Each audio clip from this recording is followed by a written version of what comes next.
against firewall is they can enforce some asset control and implement some security policy of it. So there are several reasons that motivate how to use firewall and why to use firewalls. There's certain common type of infrastructures, like a centralized data processing system. They have a central mainframe supporting a number of connected terminals, or they have a local area network where they can connect PC and terminal to each other. They also have an enterprise-wide network where they have multiple distributed LANs that connect to also the private wide area network. So there's a lot of connection between PC and network. So this is a good idea to have a firewall. Because if you just equip at each workstation and server on each network with a very strong security features, like intrusion protection system, then it's very costly and not necessarily efficient. So in this case, they use firewall to insert between the inter-network and the internet, try to establish some controlling to erect any outer security wall or perimeters. So what is design requirement? So design requirement is access to network, either in or out, they must go through the firewall. So firewall should be the only access point of in and out of the network. So firewall, you see that it can enforce some asset control and also implement the policy. So there, only authorized traffic can be allowed through firewalls because you have policy implemented in the firewall. And then firewall needs to be invulnerable and need to be justiciable. So those are design requirements for firewalls. So there are several techniques, controls. The first is service control, where to determine the type of service accessible based, for example, on IP address or TCP port numbers. Direction control to determine which direction the service will be requested in. There's user control to tailor the usage of some particular users, or behavior control. So try to get some control the behavior, and you see what's the abnormal behavior, what's the allowed, is not allowed. And it may try to prevent spam, for example. So what can a firewall can do? So they can give you a choke point to protect the network from outside, because it's a bit between from inside and outside. And this gives you to reduce or simplify the security management and deployment in your network. Help you to monitor the traffic. And it gives you some platform for some non-security function as well.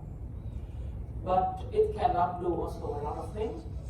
Like it cannot protect you against some internal attackers. It cannot protect you against malware, or some program that's infected with malware.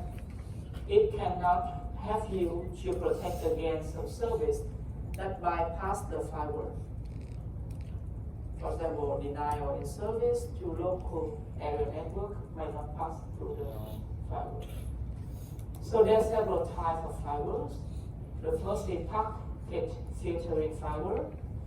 The second is stateful inspection firewall, or stateful packet filtering. The next is application level gateway, also we call the proxy server. And the last one is multi-layer firewalls. So packet filtering is to filter the packet that go in and out, or specifically go in your network. So they have a collection of rules. For every incoming and outgoing packet, there will be a wait for the packet. And then you see that whether those can be accepted or discarded. The rules are typically based on IP or TCP header field. If the rule is matched, then we will determine whether or not to forward or discard the packet. If there's no match to any rule, then a default action will be taken. So in firewall, we have a default security policy. The first is default discard or reject or deny. So if there is an explicit rule that allows something, then it will be blocked.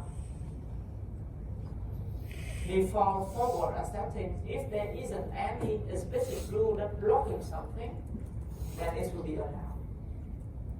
So if a liberal approach, and this may be dangerous.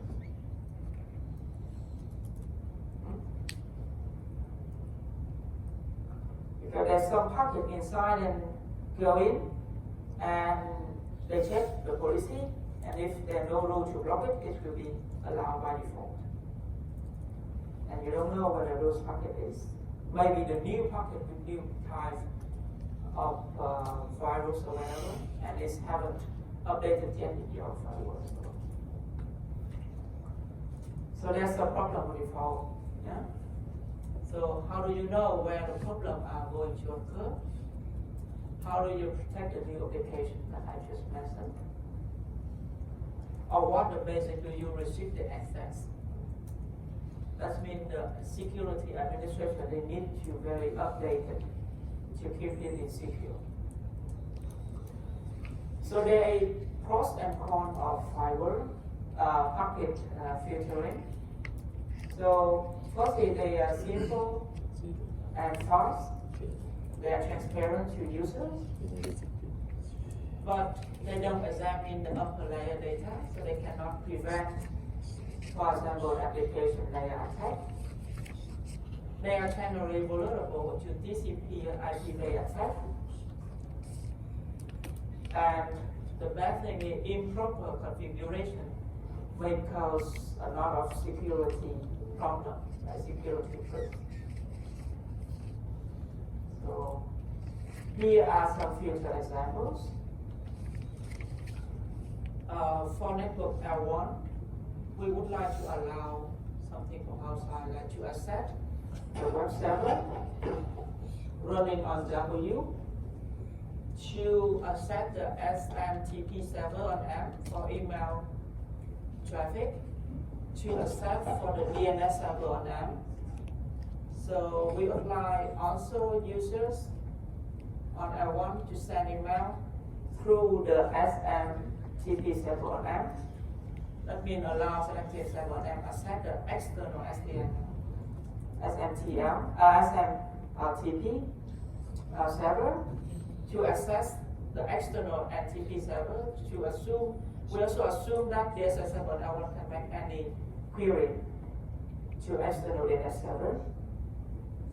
And other traffic fit between L1 and other external network will be not allowed.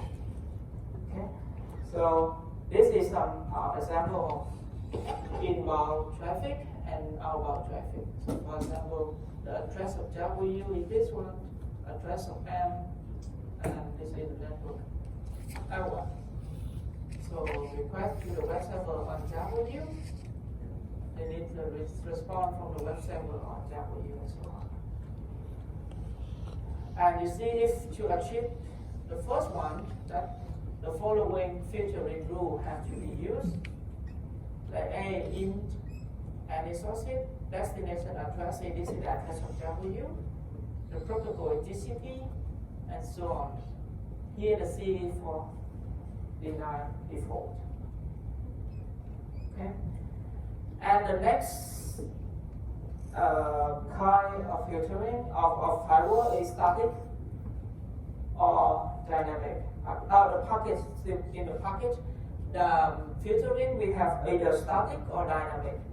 So in static one, then first the rules will be developed, and then you install it into the firewall.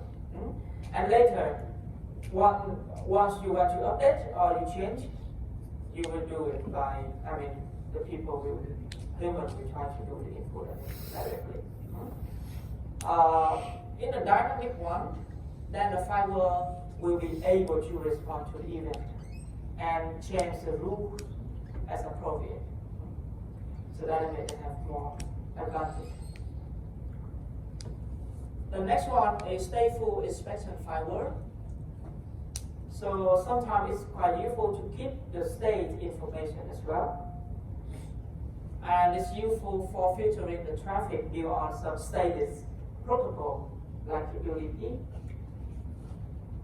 So they allow UDP packet only as a response to a previous outgoing UDP packet, and then firewall will need to remember the outgoing UDP packet that been kept in the state.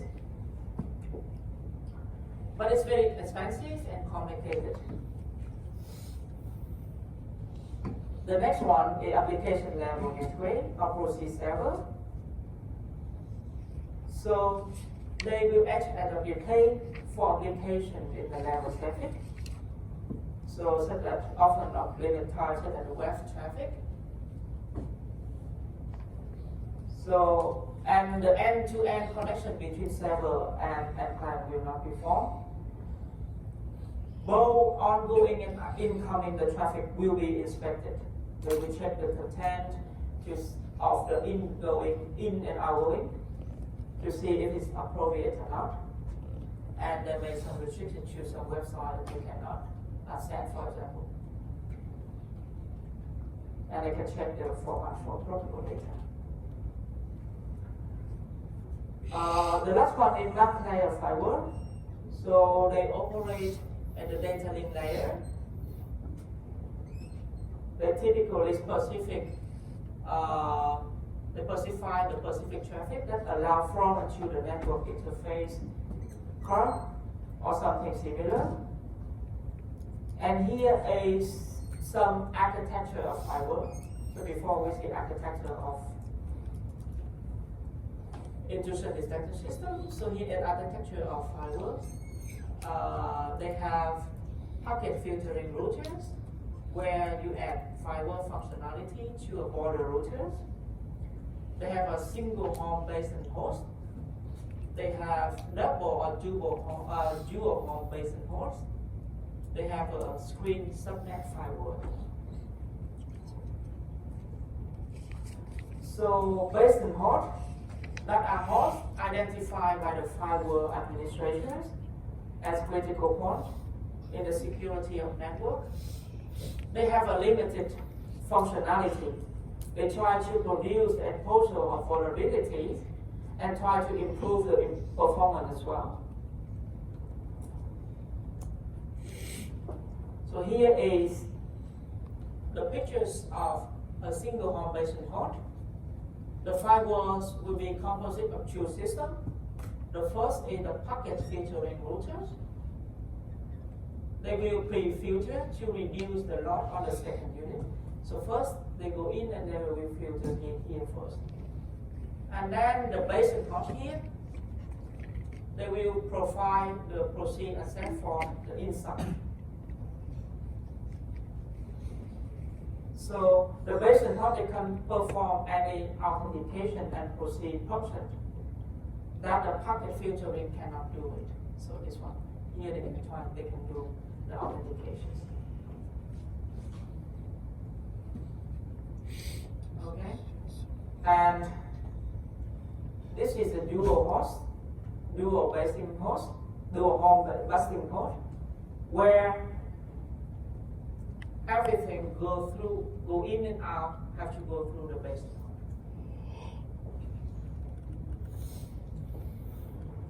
And the last one, you have a subnet firewall system where you have more outside router and inside router and also the basement host.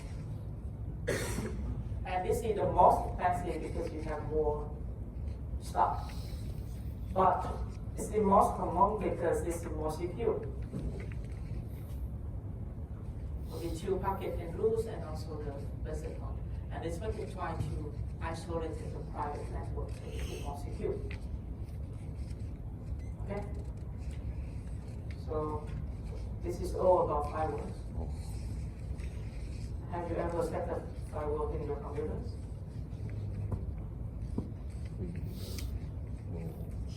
You just mean the application file or the actual Any? firewall unit?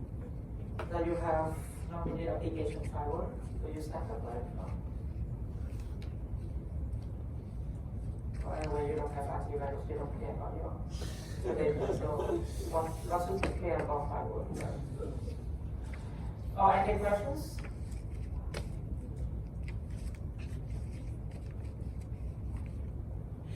So this is all for today. I will stay here for a while.